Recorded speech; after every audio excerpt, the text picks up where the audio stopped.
여러분 안녕하세요. 앞으로 가장 중요한 IT 분야가 인공지능 분야입니다. 인공지능이 활용되기 위한 조건은 컴퓨팅이고 컴퓨팅의 기본은 OS라고 할 수 있겠죠. 본 강의를 통해 컴퓨터의 OS인 윈도우 11의 기초와 필수 기능 및 활용법을 마스터하세요. 이번 시간은 윈도우 11에 새롭게 포함된 첨단 인공지능을 활용한 유용한 기능들을 알아보겠습니다. 첫 번째로 인공지능을 활용하는 기능 중에 가장 꽃이라고 할 수 있는 음성 인식 기능이 되겠습니다. 윈도우 11에서 음성 인식 기능을 이용하기 위해서는 키보드에서 윈도우 H키를 눌러줍니다. 그러면 이렇게 음성 인식 버튼이 나오게 되죠. 이 음성 인식 기능은 내가 말하는 음성을 텍스트로 변환해서 입력해주게 됩니다. 그러기 위해서는 텍스트를 입력할 수 있는 메모장이나 워드 프로세서를 실행을 해야 되겠죠. 메모장을 실행하도록 하겠습니다. 윈도우 시작 버튼 누르고 메모장 실행합니다. 자, 이제 여기 있는 마이크 버튼을 누르면 바로 음성을 듣고 그 음성을 텍스트로 바꿔주게 됩니다. 지금 음성을 텍스트로 바꿔주고 있죠. 자, 이런 식으로 간단하게 tek스트를 입력을 할 수가 있어요. 자, 그 다음 이렇게 입력을 할 때 끝에 부분에 보면 마침표라든지 또는 물음표, 쉼표들 같은 기호가 입력이 되지 않고 있죠. 자, 이것들은 음성으로 명령을 해주시면 됩니다. 마침표. 자, 그러면 마침표가 들어가게 되죠. 자, 그 다음 쉼표 들어가죠. 이렇게 입력을 할 수 있습니다. 마침표, 안녕하세요, 물음표. 이렇게 기본적인 기호들은 입력을 할 수 있습니다. 느낌표. 자, 느낌표도 들어가죠.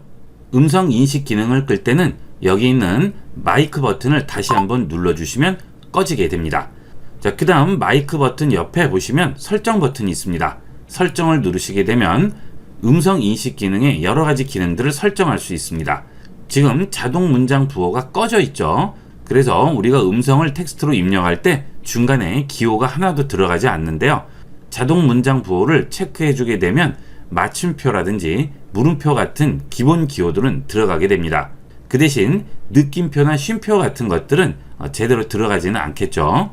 자, 그리고 당연히 이 기능을 이용하려면 마이크는 설치가 되어 있어야 되겠죠. 노트북 같은 경우 마이크가 기본으로 장착되어 있지만 일반 데스크탑 같은 경우에는 마이크를 따로 구매하셔야 되겠습니다. 마이크는 비싼 마이크 필요 없고요. 다이소나 마트 또는 인터넷으로 판매하고 있는 5,000원 이하의 저렴한 마이크도 아무 문제 없이 이용할 수 있습니다. 자, 닫겠습니다. 이렇게 해서 음성을 텍스트로 입력을 할 수 있고요. 그 다음은 자막 기능이 있습니다. 윈도우에 저장되어 있는 영상을 플레이하거나 또는 유튜브 같은 인터넷상에서 영상을 플레이할 때 자막을 생성해주는 기능이 되겠습니다. 자막 기능을 이용하기 위해서는 키보드에서 윈도우 컨트롤 L 버튼 누릅니다. 그러면 이렇게 상단에 캡션 창이 나오게 되죠. 이제 영상을 플레이하게 되면 이 캡션 창에 자막이 나오게 됩니다. PC에 저장되어 있는 영상을 플레이해 보도록 할게요. 자, 영상을 플레이해 볼게요. 여러분 안녕하세요. 인공지능이 놀랍도록 발전하고 있는데요. 이제 실제 업무에도 적용할 정도로, 자, 어때요? 영상에서 나오는 소리가 상단 자막창에 텍스트로 나오게 되죠. 이렇게 영상을 틀고 자막을 생성할 수가 있습니다. 자, 그 다음은 유튜브를 실행을 해보도록 하겠습니다. 아이비구육 채널에 있는 영상을 플레이 해보도록 하겠습니다. 안녕하세요.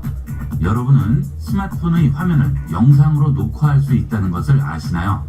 지금부터 스마트폰 화면을 유튜브 영상도 이런 식으로 자막으로 만들어주게 되죠. 간단하게 이용을 할 수 있습니다. 어떤 영상이든 플레이를 하게 되면 자막으로 변형을 해주게 됩니다. 그 다음 자막 설정을 보도록 할까요? 자, 우측 상단에 보시면 톱니바퀴 설정 버튼 보이죠? 자, 이걸 누르시게 되면 위치를 바꿔줄 수 있습니다. 지금 현재 위 화면에 있는데요. 아래 화면으로 바꿀 수도 있고요. 영상 화면에 오버레이도 시킬 수가 있습니다. 화면의 오버레이됨을 선택해 볼게요. 그러면 이렇게 자막 위치를 내가 마음대로 옮길 수 있고 오버레이돼서 아래쪽에 영상도 비치게 되죠. 자, 다시 한번 플레이 해볼까요? 녹화해서 필요한 부분만 자르고 편집하여 저장하는 방법과 자, 이렇게 겹쳐서 나오게 되죠.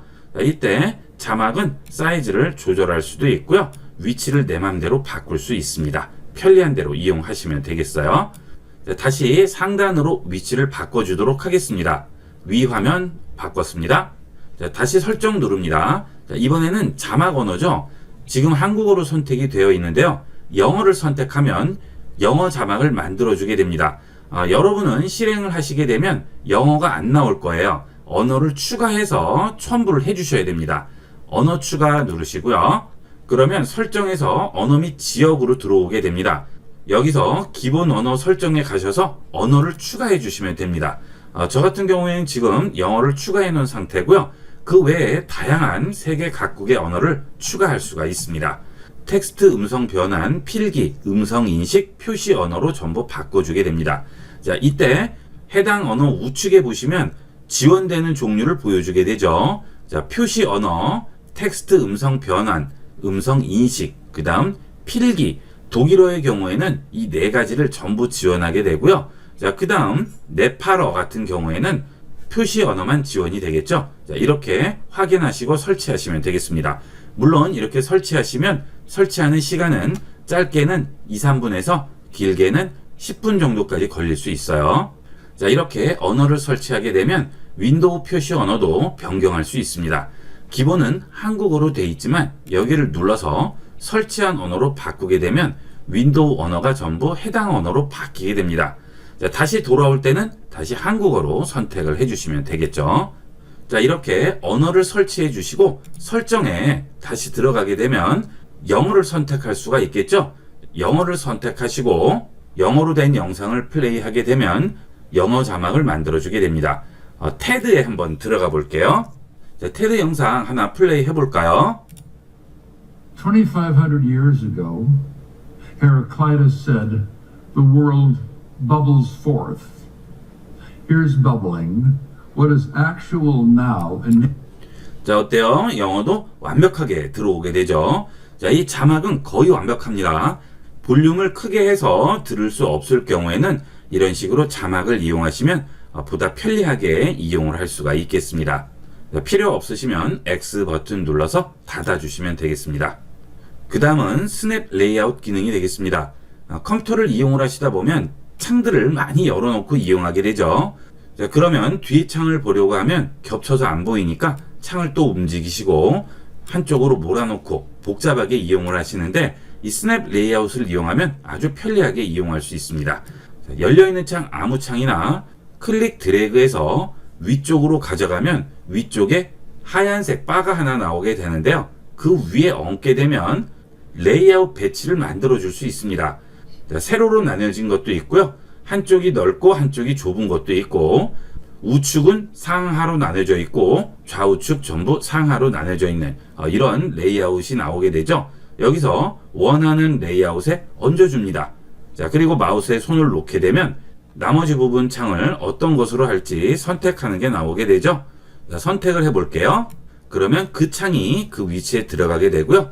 또 아래쪽에는 어떤 걸 선택할지 나오죠. 또 선택해 줍니다. 자, 이런 식으로 화면을 간단하게 분할해서 이용을 할 수 있죠. 이 기능은 큰 모니터를 이용할 때 더 유용하게 쓰일 수가 있겠습니다. 모니터가 클 경우에는 마치 듀얼 모니터처럼 활용할 수가 있죠. 자, 그 다음에 마우스를 경계선에 가져가게 되면 막대가 나오게 되고요. 이 막대를 잡고 움직여서 사이즈를 변경을 할 수가 있죠. 자, 그 다음 상하로 나눠진 부분도 마우스를 경계선에 얹게 되면 막대가 나오게 되고요. 이 부분도 바꿔줄 수 있습니다. 이렇게 이용하시면 화면 정렬할 때 아주 유용하게 이용할 수가 있겠습니다. 특히 문서 작업을 하거나 또는 웹에서 검색을 할 때 창을 두 개를 열고 번갈아 가면서 볼 때는 아주 편리하게 이용할 수 있겠죠. 검색창이나 브라우저가 이렇게 두 개가 열려 있을 경우에 좌측에는 이 브라우저를 놓고 우측에는 이 브라우저를 놓으면 양쪽에서 보면서 왔다 갔다 이용을 할 수가 있겠죠. 자, 그 다음은 문서의 경우에도 이렇게 한쪽에 페이지를 열어놓고요. 한쪽은 문서를 열어놓으면 자, 여기 있는 웹페이지 보면서 이런 작업들을 할 때도 편리하게 이용할 수 있습니다. 당연히 영상을 열어놓고 그 다음에 작업 화면도 열어놓고 이런 식으로도 활용할 수가 있겠죠. 자, 그 다음 진정한 인공지능 기능이 윈도우 11에 들어왔죠. 빙 버튼이 되겠습니다. 이 빙 버튼을 이용을 해서 요즘 최고의 이슈인 챗 GPT를 무료로 이용할 수가 있습니다. 자, 빙 버튼 누르겠습니다. 그러면 마이크로소프트 엣지가 실행이 되고요. 빙 화면으로 들어오게 됩니다. 자, 여기 상단에 보시면 검색과 채팅 두 가지가 나오게 되는데요. 검색 기능은 우리가 웹에서 인터넷 검색을 할 때 이용하는 기능인데요. 기존에는 검색을 할 때 검색어를 잘 입력을 했어야 되죠. 하지만 이 빙 기능을 이용을 하게 되면 내가 대화하듯이 브라우저에 물어보면 브라우저가 검색 결과를 보여주게 됩니다. 예를 들어서 내일 날씨를 물어볼 때도 그냥 검색을 할 때는 내일 날씨라고 해서 내일 날씨에 대한 정보를 찾아야 되는데 빙에서 검색을 하게 되면 우리가 대화하듯이 물어보면 되겠죠.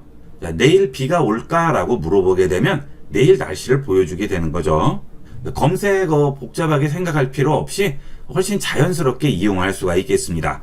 자, 그 다음 이렇게 검색을 하게 되면 또 하나의 장점은 내가 검색하고자 하는 것에 정확한 명칭을 모를 경우에 아주 유용하게 쓰일 수가 있습니다.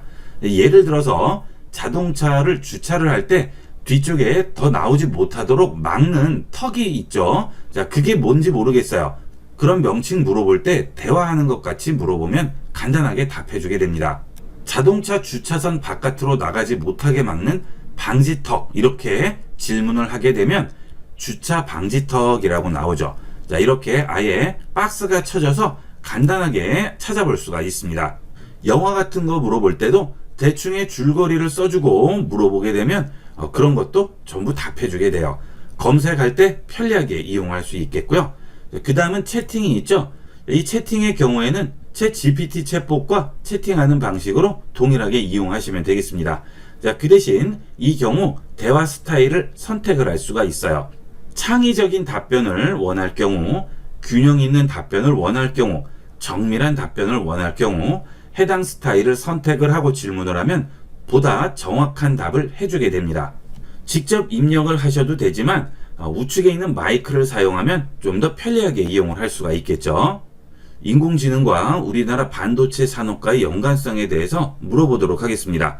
자, 이것은 정밀한 답이 좋겠죠. 자, 마이크로 질문을 해볼게요. 요즘 인공지능이 세계적인 이슈가 되고 있는데 우리나라의 반도체 산업과의 연관성은 어떻게 되나요? 인공지능 반도체 산업 연관성 검색 중. 자, 이렇게 음성으로 물어보면 음성으로 답을 해주게 됩니다. AI 반도체는 인공지능, IoT, 자율자동차 등 4차 산업혁명을 위한 핵심 부품으로. 자, 읽기 중지를 하려면 여기 있는 파형 모양을 클릭해 주시면 읽기는 중지되고요. 결과물은 여기에 나오게 되겠죠. 자, 이런 식으로 인공지능에게 질문하고 답을 얻을 수가 있습니다. 다양한 분야에서 여러 가지 정보를 얻을 수 있겠죠. 자, 그리고 문서 같은 거를 작성할 때도 활용할 수가 있겠죠. 블로그에 쓰일 소개말도 한번 만들어 달라고 해볼까요? 나는 여행 블로그를 운영하고 있는데 제일 첫 페이지에 나오는 인사말을 쓰고 싶어. 만들어 주세요. 안녕하세요. 저의 여행 블로그에 오신 것을 환영합니다. 이곳에서는 자, 이렇게 간단하게 인사말을 만들어 주게 되죠. 이렇게 다양한 곳에 활용할 수가 있겠습니다. 자, 이 내용은 말풍선 위에 마우스를 얹으면 복사할 수도 있고요. 내보내기에서 다른 곳으로 보낼 수도 있고 공유하거나 또는 휴대폰에서 계속 이어서 이용할 수도 있습니다. 동일한 계정을 이용을 한다면 휴대폰에서 빙을 설치한 다음 이어서 이용을 하실 수 있겠습니다. 자, 그 다음 새로운 대화는 또 새 토픽을 눌러주시면 또 새로운 대화로 시작하게 되겠죠. 자, 이렇게 윈도우 11에는 인공지능을 활용한 여러 가지 기능들이 많이 들어가 있습니다. 윈도우만 이용하신다면 다른 비용 추가 없이 간단하게 활용할 수가 있겠습니다. 많이 이용해 보도록 하세요. 이번 시간은 윈도우 11의 화면 구성과 기본 사용법에 대해서 알아보도록 하겠습니다. 컴퓨터를 시동을 하시고 들어오시게 되면 윈도우가 실행이 되죠. 이게 윈도우 11의 화면이 되겠는데요. 윈도우 11로 들어오시게 되면 화면이 두 개로 나뉘어져 있죠. 자, 이 위쪽에 있는 부분은 바탕 화면이 되겠고요. 아래쪽 부분은 작업 표시줄이 되겠습니다. 각 부분을 지칭하는 단어는 되도록이면 외워두시는 게 좋겠죠. 여러분들이 궁금한 것들이 있을 경우 질문을 올린다던가 또는 책을 찾아볼 때도 해당 부분을 지칭하는 단어를 알고 있어야지만 제대로 된 질문을 하거나 자료를 찾아볼 수가 있겠죠. 자, 바탕화면에서 좌측 상단에 있는 것이 휴지통이 되겠죠. 여러분이 필요 없는 파일이나 폴더는 전부 여기 있는 휴지통으로 버리게 됩니다. 자, 필요 없는 파일이나 폴더를 클릭해서 휴지통에 넣게 되면 휴지통이 휴지가 채워져 있는 모양으로 바뀌게 되죠. 자, 이렇게 해서 원하는 파일을 버릴 수 있고요. 자, 이렇게 버렸더라도 아직은 내 컴퓨터에 남아있죠. 자, 이 휴지통을 더블 클릭해서 열게 되면 휴지통 안으로 들어오게 되고요. 여기서 버린 파일이나 폴더를 다시 클릭 드래그해서 바깥으로 빼낼 수가 있겠죠. 그래서 휴지통에 필요 없는 파일이나 폴더를 버렸더라도 완전히 휴지통을 비우기 전까지는 내 컴퓨터에 남아있는 상태라서 언제든지 복구가 가능하겠죠. 이 휴지통을 완전히 비우시려면 휴지통에 마우스 우측 버튼 클릭하시고 휴지통 비우기를 선택하시면 삭제하겠냐고 다시 한번 물어보죠. 여기서 예 버튼을 누르시게 되면 완전히 지워지게 됩니다. 자, 그러면 다시 복구할 수가 없겠죠. 중요한 자료라서 반드시 복구를 해야 될 경우에는 지워진 파일을 복구하는 프로그램을 또 이용을 하셔야 됩니다. 그래서 지우실 때는 신중하게 생각하고 휴지통을 비워 주셔야 되겠습니다. 자, 그 다음 아래에 있는 작업 표시줄이 있죠. 이 작업 표시줄에 제일 좌측 끝에 보시면 윈도우 시작 버튼이 있습니다.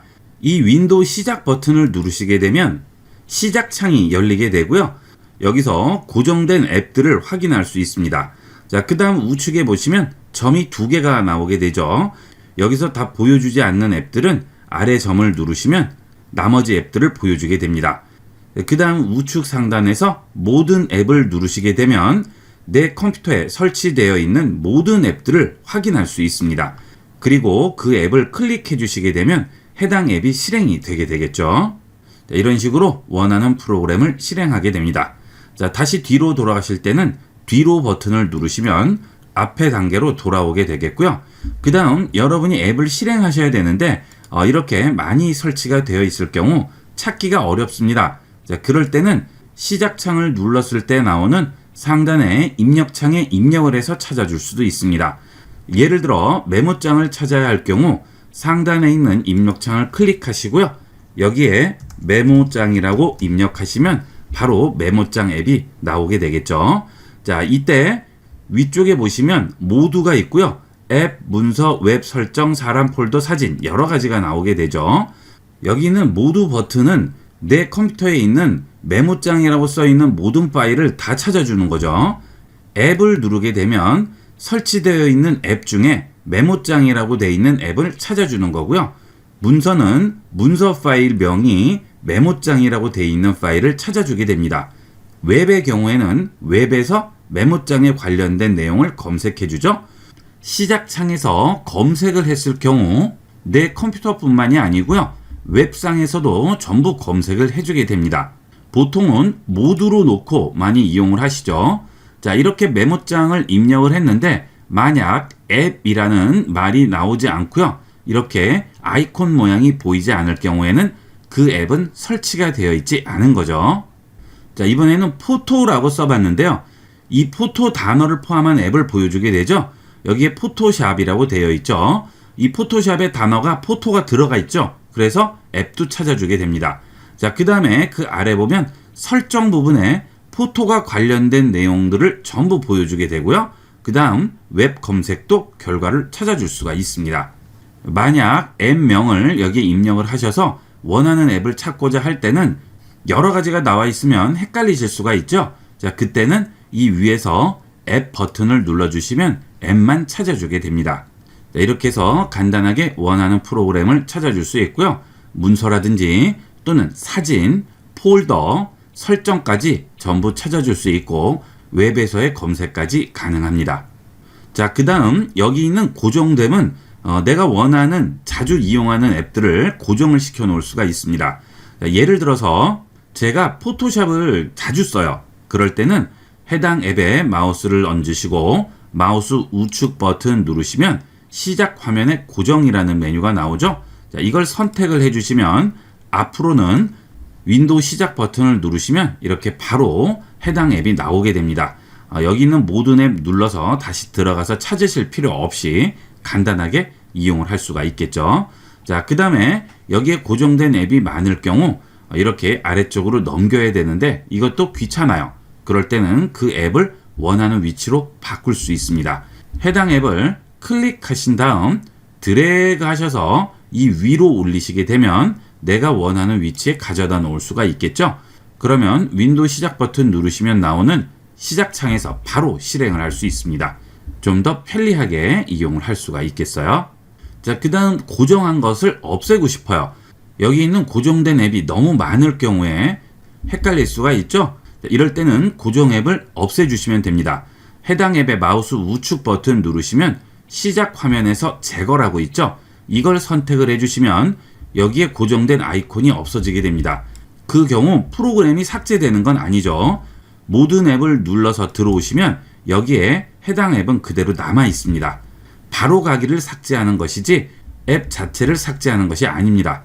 헷갈리시면 안 되겠습니다. 자, 그 다음 다시 모든 앱 누르겠습니다. 자, 여기서 앱들이 많이 있는데 일일이 스크롤로 내리고 하기 귀찮아요.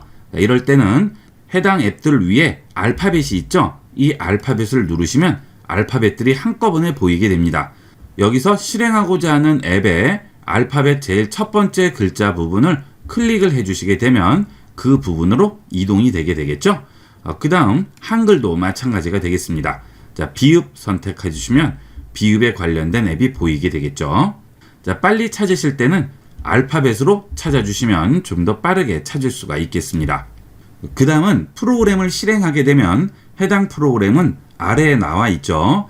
자, 여기에 보시면 아이콘 밑에 아무 표시가 나오지 않지만 여기 뒤에 있는 세 가지 앱 아이콘은 아래쪽에 회색으로 된 점이 보이게 됩니다. 자, 이것들은 실행된 앱들이고요. 이것은 실행되지 않은 앱들이죠. 이미 실행되어 있는 앱들은 마우스를 앱 버튼 위에 얹으시면 어떤 앱이 실행되어 있는지 미리 보기로 확인을 할 수 있습니다. 자, 그 다음은 윈도우 11의 경우 작업 표시줄 제일 왼쪽을 보시게 되면 위젯이 나오게 됩니다. 자, 마우스를 여기에 얹게 되면 각종 뉴스라든지 날씨, 주식이라든지 지도, 내가 설치한 앱에 관련된 내용들이 전부 보여지게 되죠. 자, 그런데 컴퓨터 이용을 하시다 보면 무심코 마우스를 여기에 얹었는데 이런 식으로 위젯이 뜨게 되면 불편한 경우가 있죠. 그럴 때는 위젯을 없애줄 수 있습니다. 작업 표시줄에 마우스 우측 버튼 누르시면 작업 표시줄 설정이라고 나옵니다. 클릭합니다. 자, 그러면 여기에 위젯이라고 있죠. 이 위젯이 기본값은 켬으로 되어 있죠. 이걸 꺼주시게 되면 여기 있는 위젯이 없어집니다. 그래서 중간중간 마우스가 잘못 얹혀져서 위젯이 뜨는 경우를 미리 방지할 수가 있습니다. 이것은 편리한 대로 이용하시면 되겠어요. 자, 그 다음 바탕화면에서 마우스 우측 버튼 누릅니다. 그러면 윈도우 10과 메뉴가 약간 달라졌죠. 자, 여기서 추가 옵션 표시를 누르면 윈도우 10에서 많이 보시던 그런 메뉴가 나오게 되고요. 윈도우 11에서는 한 번만 클릭하게 되면 이런 메뉴가 나오게 되겠죠. 메뉴가 조금 늘어났다 뿐이지 윈도우 10과 동일합니다. 첫 번째 보기 메뉴는 바탕화면에 나와 있는 아이콘이나 파일들의 크기를 지정을 해줄 수 있죠. 지금은 보통 아이콘인데 큰 아이콘으로 바꾸면 아이콘 크기가 더 크게 나오게 되겠죠. 이런 것들은 컴퓨터를 이용하시기 전에 미리 본인에게 맞는 걸로 최적화를 시켜 놓으시면 이용이 훨씬 편리하니까 이런 설정들은 미리 지정을 해 놓도록 하세요. 그 다음은 이름과 크기, 항목 유형, 수정한 날짜 순으로 정렬하는 거죠. 지금 데스크, 새 볼륨, 휴지통 이렇게 되어 있는데요. 정렬 기준을 이름으로 주게 되면 이렇게 이름 순으로 정렬이 되게 됩니다. 자, 이것도 여러분이 이용을 해보시고 편리한 걸로 지정을 해주시면 되겠죠. 바탕화면에 파일이나 폴더를 많이 꺼내놓고 이용하시는 분들은 이름 순으로 정렬을 해놓으시면 파일들 찾기가 훨씬 편리하죠. 많이 꺼내 놓으시는 분들은 수십 개씩 꺼내 놓고 이용하시는데요. 파일 찾을 때 한참 찾으시는 분들 많이 봤습니다. 정렬을 해주시면 좀 더 편리하게 이용할 수 있고요. 되도록이면 바탕화면에는 많은 파일이나 폴더는 꺼내 놓지 않는 게 좋겠죠. 그 다음은 세로 만들기가 있죠. 이 세로 만들기에서 폴더를 생성할 수 있습니다. 자, 그 다음 그 폴더명 지정을 할 수가 있겠죠. 자, 그 다음은 많이 사용하는 앱일 경우 아예 바탕화면에 꺼내 놓으시거나 작업 표시줄에 고정을 해놓고 이용하는 경우도 많죠. 자, 그 방법을 보도록 하겠습니다. 윈도우 시작 버튼 누르시게 되면 설치되어 있는 모든 앱들을 볼 수가 있죠. 컴퓨터에 설치를 했는데 여기 있는 앱들에 나오지 않는다면 그 앱은 설치되어 있는 게 아닙니다. 설치된 앱들은 무조건 여기서 보여야 되죠. 자, 예를 들어 포토샵을 굉장히 자주 써요. 그래서 바탕화면에 바로 가기를 만들고 싶습니다. 자, 그러면 여기서 포토샵에 마우스를 얹으시고요. 마우스 우측 버튼 누릅니다. 그리고 기타로 들어가세요. 그 다음 작업 표시줄에 고정합니다. 그러면 이렇게 작업 표시줄에 앱 버튼이 나오게 되죠. 이 앱은 실행되어 있는 앱이 아니고 바로 가기가 나와 있는 거죠. 윈도우 시작 버튼을 눌러서 앱을 실행하는 것과 동일한 효과를 볼 수가 있습니다. 자, 그 다음 바탕화면에도 꺼내놓고 싶어요. 그럴 때는 시작 버튼을 누르시고 해당 앱을 클릭 드래그해서 여기 있는 바탕화면으로 빼주세요. 그러면 바탕화면에 나오는데 원래의 앱 아이콘과는 모양이 약간 다르죠? 여기에 화살표가 있죠? 이것도 바로 가기가 되겠습니다. 이걸 더블 클릭하게 되면 여기에 있는 시작 버튼을 눌렀을 때 나오는 앱을 실행하는 것과 동일한 효과를 볼 수가 있겠죠. 자, 이것은 가상 아이콘이에요. 그래서 이 경우 바로 가기가 필요 없을 경우 클릭 드래그해서 휴지통에 버리시면 바로 가기를 버리겠냐고 다시 한번 물어보죠. 예 해서 버리더라도 설치되어 있는 앱에는 아무 영향을 주지 않습니다. 시작 버튼을 누르시고 앱을 살펴보시면 그대로 그 앱은 남아있죠. 그 다음 작업 표시줄에 고정해 놓은 바로가기도 마우스 우측 버튼 누르시고 작업 표시줄에서 제거하시면 없앨 수 있습니다. 이 경우도 설치되어 있는 앱에는 아무 영향을 주지 않습니다. 설치되어 있는 앱을 완전히 없앨 때는 설정에서 삭제를 해주시는 거죠. 자, 그 다음은 여기에 검색창이 있죠. 이 검색창을 클릭하시고요. 원하는 내용을 입력을 하시게 되면 앞서 윈도우 시작 버튼을 눌렀을 때 상단에 있는 입력창에서 입력하는 것과 똑같은 효과를 보여주게 되죠. 동일한 방법으로 이용을 하시면 되겠습니다. 자, 그 다음은 윈도우 11부터는 마이크로소프트의 AI 기능인 빙이 들어와 있죠. 검색창에 있는 빙 버튼을 눌러서 실행할 수 있고요. 이 빙 기능을 이용을 하면 비용 추가 전혀 없이 마이크로소프트 윈도우 사용자는 챗 GPT를 다양한 부분에서 활용할 수가 있겠습니다. 자, 그 다음은 작업 표시줄에 파일 탐색기가 있죠. 이 파일 탐색기를 누르시면 내 컴퓨터에 있는 모든 드라이브와 파일, 폴더를 한눈에 카테고리별로 확인할 수가 있습니다. 내 PC를 누르시게 되면 내 PC에 장착되어 있는 드라이브들을 전부 확인할 수가 있겠죠. 여기에 USB 드라이브도 나오고요. OS가 설치되어 있는 C 드라이브도 나오게 되겠죠. 그 다음에 여러가지 외장 드라이브가 있으면 전부 보이게 됩니다. 그리고 OS가 설치되어 있는 드라이브는 이렇게 윈도우 표시가 나오고 있죠. 이렇게 윈도우 마크가 있는 OS가 설치된 드라이브는 들어가셔서 아무 폴더나 파일을 이렇게 선택해서 딜리트로 지우시면 안 되겠습니다. 시스템이 실행되는데 필요한 여러가지 OS에 관련된 파일들이 있기 때문에 함부로 지우시면 안 되겠죠. 저 같은 경우에는 드라이브가 여러 개 있어서 자료 같은 것들을 저장할 때는 다른 드라이브를 이용하는데 C 드라이브가 하나만 있으신 분들은 아무거나 지우면 안 되니까 아예 폴더를 하나 만들어 놓는 게 좋겠죠. OS가 설치된 드라이브 하나만 있는 분들은 해당 드라이브로 들어오셔서 마우스 우측 버튼 누르시고 새로 만들기에서 폴더를 하나 만드신 다음 이런 식으로 본인이 알 수 있는 이름을 지정한 폴더를 하나 만드시고요. 여기에 저장할 파일들이 있으면 이렇게 넣어주시면 되겠죠. 자, 그 대신 C 드라이브 디렉토리에 그냥 복사하는 건 안 되겠죠. OS가 설치된 드라이브는 꼭 이런 식으로 폴더를 하나 만드시고 그 안에만 넣어놓고 그 안에서 있는 것만 지워주도록 하세요. 물론 저같이 C 드라이브 외에 다른 드라이브들이 있을 경우 그런 드라이브를 이용을 하시면 되겠습니다. 이렇게 해서 컴퓨터의 기본이라고 할 수 있는 윈도우 11의 화면 구성과 기본 사용법을 알아봤습니다. 요즘은 컴퓨터 없이는 일상생활이 불가능하죠. 이런 기본적인 내용들은 꼭 익혀두도록 하세요. 이번 시간은 여기까지 하도록 하겠습니다. 감사합니다. 본 영상을 시청해주신 모든 분께 감사드립니다. 좀 더 체계적으로 컴퓨터 및 모바일 기기 사용법을 배우려면 www.ib96.com, ib컴퓨터교육.com을 추천드립니다. 그리고 저희 채널에 구독과 멤버십 회원으로 가입해주시면 좀 더 좋은 컨텐츠로 보답하겠습니다. 감사합니다.